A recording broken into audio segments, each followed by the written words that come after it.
Good evening, everyone. Thank you for the organizers, and thank you for everyone showing up here today. I am deeply honored to stand beside the Tibetan community as we remember Lhoka Rangsen and the sacrifice he made to stand against the Chinese Communist Party's brutalities. He understood something many of the governments refuse to acknowledge. When the world remains silent in the face of oppression, it's courageous individuals who bear the burden of defending the freedom. Lhoka Rangsen's final act was a powerful plea to humanity to recognize and confront the Chinese Communist Party's systematic destruction of Tibetan people, culture, religion, and their fundamental rights.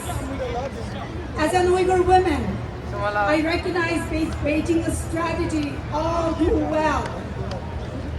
What it has done to the Uyghurs, it has done to the Tibetan people, systematically erasing identity, criminalizing their faith, and destroying the foundations of ancient civilizations.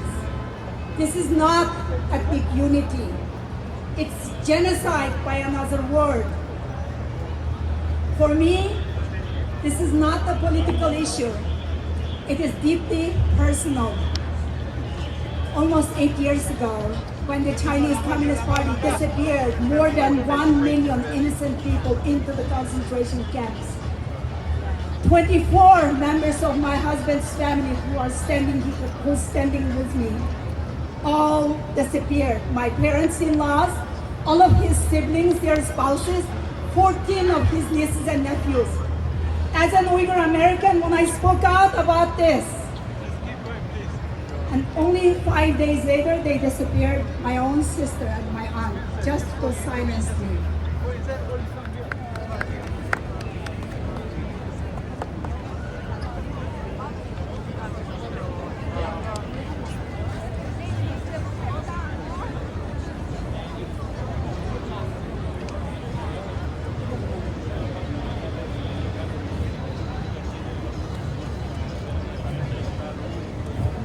Even if China were to succeed in cutting the mother tongue from Tibetan children and turning them against their identity for a time, this next generation will ultimately find their way back to their true selves.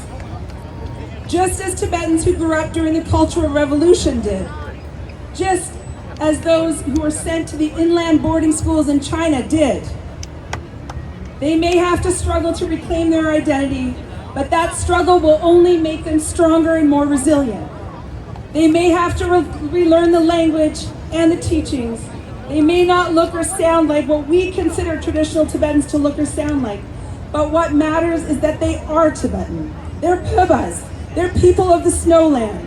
They're descendants of warriors who have survived for thousands upon thousands of years in one of the most extreme environments on this earth.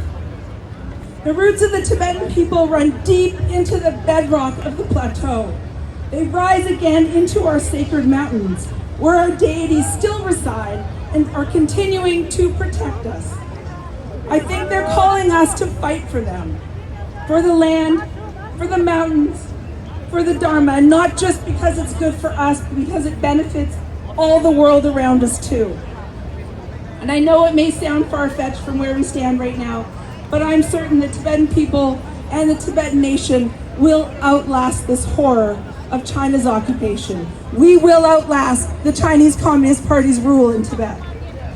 The only thing we have to do is fight, to never give up, never allow them to write our story. Only we do this.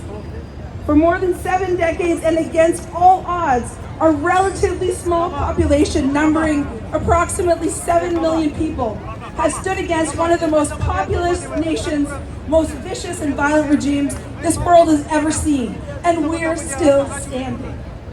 How?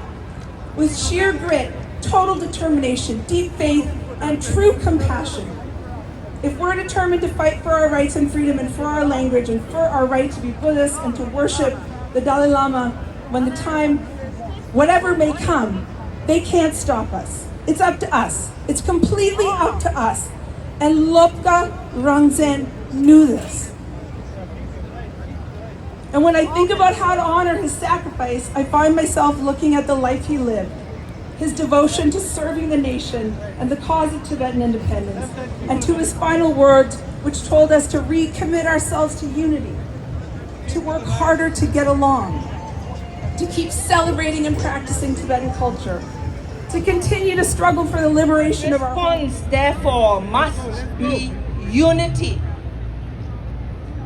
We must strengthen our communities, protect our language, preserve our culture, and ensure that the next generation grows up knowing what it means to be Tibetan. His Holiness the Dalai Lama has always shown us the path forward with compassion, with nonviolence, and with the belief that our shared humanity is stronger than oppression. Those principles must continue to guide us as we face the long task ahead. Today, the greatest way that we can honor Po Lopka Rangzen is not only by remembering his sacrifice, but by answering his call. I ask Tibetans everywhere to stand together, to stand united. I ask governments and international community not to remain silent as Tibetan identity is systematically dismantled and Tibetan culture faces erasure in our homeland. And I ask every person here to speak out, to stand with Tibet, and to help ensure that Tibetan language, culture, and identity are not only allowed to survive, but to flourish. So I ask you all, let's have unity for Tibet. Unity for Tibet! Unity for Tibet! Unity for Tibet! Unity for Tibet! Unity for Tibet! Unity for Tibet! Long live His Holiness the Dalai Lama! Long live His Holiness the Dalai Lama! Long live His Holiness the Dalai Lama! Long live His Holiness the Dalai Lama! Long live His Holiness the Dalai Lama! Long live His Holiness the Dalai Lama! Look at all of you. All of my brothers and sisters out here. Tashidale, Tashidale, Tashidale. You know, this is a kind of a strange place to be talking about these things, isn't it? But why not? Right in the middle of the kind of the beating heart of New York, of America, within the kind of entertainment of the world, should be talking about something really important. And not just for Tibetans, for everyone. I'm really, really honored to be here with you tonight. And what this means, I mean, it's honoring this extraordinary man.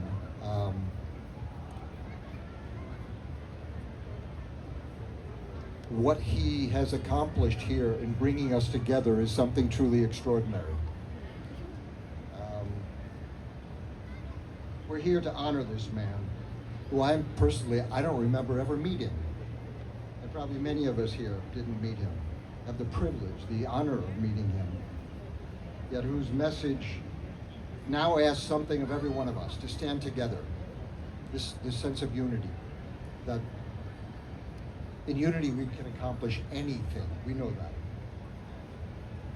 Every one of us can stand together for Tibet and be a voice, most importantly, for those inside Tibet. We are there serving them, and I don't think we can ever forget that. This extraordinary man, Lobka Rangsen, who I don't think anyone's going to forget this name, and for good reason. He's inspired us all. How moved I was, and how much he kind of kicked me in the butt and said, okay, we've been doing kind of extraordinary things. We're doing things in Washington. We're doing things around the world. We talk to our families. We talk to each other. But it's been a lot of talk. This was an extraordinary sacrifice of action that he demonstrated to us. And frankly, I felt woken up by this. Deeply saddened, to be sure. But woken up. And I think we all need to wake up right now. We can wake up. We can change this world. Now, what he spoke about, he believed Tibet's future depends on Tibetans and friends of Tibet and all people of conscience standing together with courage and conviction. He obviously loved Tibet so deeply, he refused to let its suffering remain invisible. He wanted the world to understand that Tibet is not simply occupied, but this is a civilization of risk. What is at stake is an entire way of understanding the world and each other. The Tibetan language has its own script and literary tradition stretching back more than 1,000 years. It contains words for states of mind, levels of consciousness, nature of mind that English cannot even begin to translate at this point. Thangka paintings, wood carvings, monasteries built to mirror the Buddhist understanding of the universe, the workings of the human mind, and humanity's place within that bringing together of compassion and wisdom. And this is something I go through all the time. I remember I talked to someone years and years ago about Tibet, and I said, we have to do something. We have to do something. We started Tibet House. We have to do something. They said, well, maybe you could do something at the Museum of Natural History. And I said, well, that's very nice, but this isn't a dead culture. This is an alive experiment in the possibilities of the human mind and the human heart. These are not relics of the past. They're living traditions that survive only if someone is free to pass them on. And that's why China's very oddly named ethnic unity law, which in fact does just the opposite, presents such an existential risk. It threatens the very conditions that allow Tibetan language, culture, and identity to survive. When a civilization loses the freedom to teach its own children, humanity loses something it can never, ever replace. And that is the price of forced assimilation. With every civilization that disappears, we lose a different way of solving problems, of making meaning, of creating beauty, of new ways that we can live together, create a world community which is based on our mutual survival and joy and happiness and love. And it's not only about the rights of Tibetans, obviously, but Uyghurs. We have wonderful Uyghurs here. We have Mongolians, we have Hong Kongers. We're all in this together. And this is about whether we believe every civilization, that means every civilization deserves the right to exist, to endure, and to thrive. His Holiness often says, and very famously so, that his religion is kindness. And we all feel that immediately. He's not talking about temples or doctrine. but really that warm human heart of kindness. And when you look at the people who learned from him that deep essence of kindness, not the superficial sense, but that deep sense that we're all in this together, and we all deserve love and compassion, kindness and joy. And you look at everyone who has learned from him and carried that lesson across the Himalayas into refugee communities, across continents, all the way here to this bizarre place at Times Square right now. I realize that those words were never meant to be just admired. They were meant to be lived deeply inside of us. Because real kindness is not passive. It's not soft. No. Real kindness is standing beside those punished for speaking their language, or speaking their faith, or speaking their truth. Real kindness means refusing to accept that nearly 1 million Tibetan children should be separated from their families and sent to Communist Party boarding schools, where they're made to abandon their language, culture, and history. Real kindness is a refusal to look away from Chinese injustice to dismantle Tibetans' centuries-old culture and push an entire civilization towards extinction. Our other brother, Mark Manu, swear that a culture can't survive on admiration alone. Those cute Tibetans, it doesn't quite work that way. No. It takes all of us working beside Tibetans to defend their rights, which is we've been doing with the international campaign for Tibet for 35 years now. Tibet can't be forgotten. We must preserve a culture, and it's a responsibility of all of us to do that. So tonight I'm going to ask you to do something. And Tinchala, come up here a second, because you're the president of ICT. And this is one of our programs, but I want you to actually make this appeal. We want you to record a video, okay? Because we're in Congress quite a bit, talking to congressmen and senators, and they're very open to this, believe me. We very rarely have we been in office that we feel like we're not welcome or they don't understand the Tibetan situation. But they also want to hear from their constituents. So we're asking you to record a short video asking your members of Congress to co-sponsor the Assuring the Future of Tibet Act and call for the repeal of China's so-called ethnic unity law. So you record a video asking your member of Congress to co-sponsor Assuring the Future of Tibet Act and call for a repeal of China's so-called ethnic unity law. okay, look, if you don't know who your congressperson is, contact us and we'll tell you. We'll make it really easy for all of you to do that, but it's really important. They always tell us, well, if we hear from our constituents, of course we'll act. Well, this is your moment. This is your moment to act. So if we can help you with that process, please get a hold of us and we will. When His Holiness accepted the Nobel Peace Prize in 1989, and I had the extraordinary good karma to be there with His Holiness when that happened and feel the seismic change. Right now, we want free Tibet. We want China out. Longsho, Benito. Longsho, Benito. Longsho, Benito.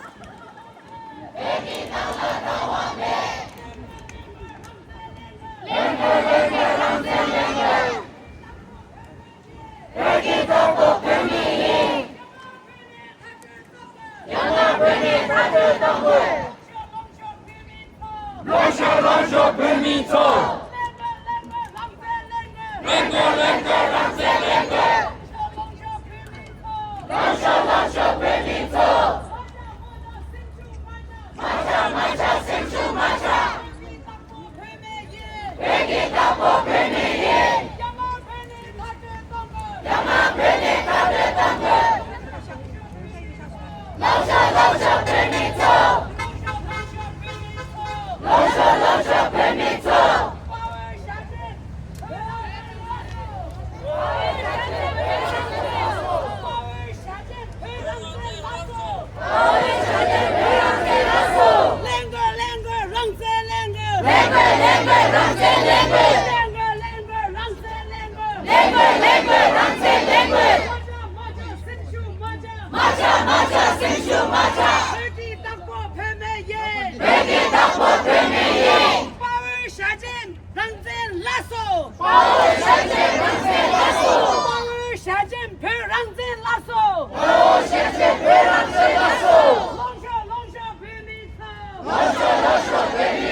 Speak for Tibet! Antonio, speak for Tibet! Right now, right now! Right now, right now! Loga Rangse, seven people laid in front of you! Loga Rangse, seven people laid in front of you! We want justice! We want justice! Justice for Loga Rangse! Justice for Loga Rangse! Justice for Loga Rangse! Justice for Loga Rangse! We want justice! Justice for Loga Rangse! Justice for Loga Rangse! Loga Rangse's life is matters! Loga Rangse matters us! Loga Rangse matters us! Shame on United Nations! Shame on United Nations! China lies, UN listen! China lies, UN listen! Shame on United Nations! Shame on United Nations! China lies, Antonio listen! China lies, Antonio listen! Shame on Antonio! Shame on Antonio! Shame, shame, United Nations! Shame, shame, United Nations! Loga said people landed in front of you! Loga said people landed in front of you! Shame on United Nations! Shame on United Nations! United Nations, break your silence! United Nations, break your silence! Shame on United Nations! Shame on United Nations! Antonio, break your silence! Antonio, break your silence! Right now, right now! Right now, right now! Long live the Dalai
May